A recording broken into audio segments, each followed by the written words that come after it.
сізге жанкүйерлік атқаныңызға не кедергі болды? Ол қарсыласыңыздың тәжірибесі молды ма, жоқ әлде қобалжу болды ма? Қобалжу былай айтқанда болған жоқ. Дегенмен әрқашан әр жекпе-жектің алдында қобалжу кішкене болады.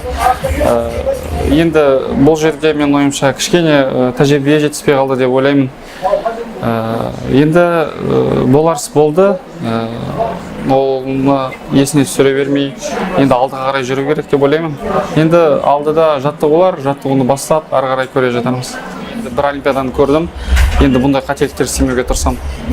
Сіздің ойынша қандай қателіктер болды? Нақты атап айтқанда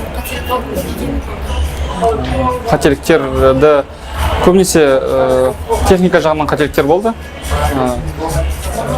Енді ол жағын оқу жаттығу барысында дұрыстап, бір-екі қателіктерді түзетіп, кішкене бокс стилін өзгертсем ба деген ойдамыз. Тренермен ақылдасып, аға бапкерлермен ақылдасып, сол жайын қарастырып отырмыз. Рио сапарында қандай қызықтар болды?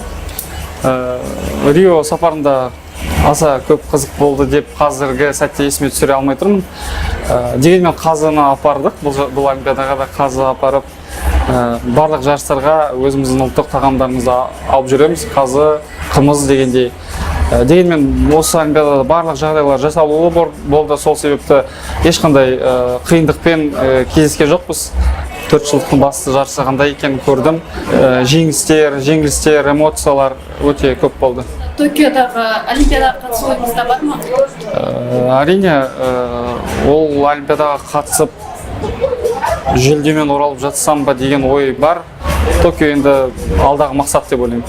Токиодағы Олимпиадада мысалы 69 келі салмаққа ауысу ойыңызда бар ма? Егер де салмақ өсіп жатса, әрине 69-ға ауысып, Қазақстан салмағында көрсетсем ба деген ой бар. Аянбай еңбек ететіме уәде беремін.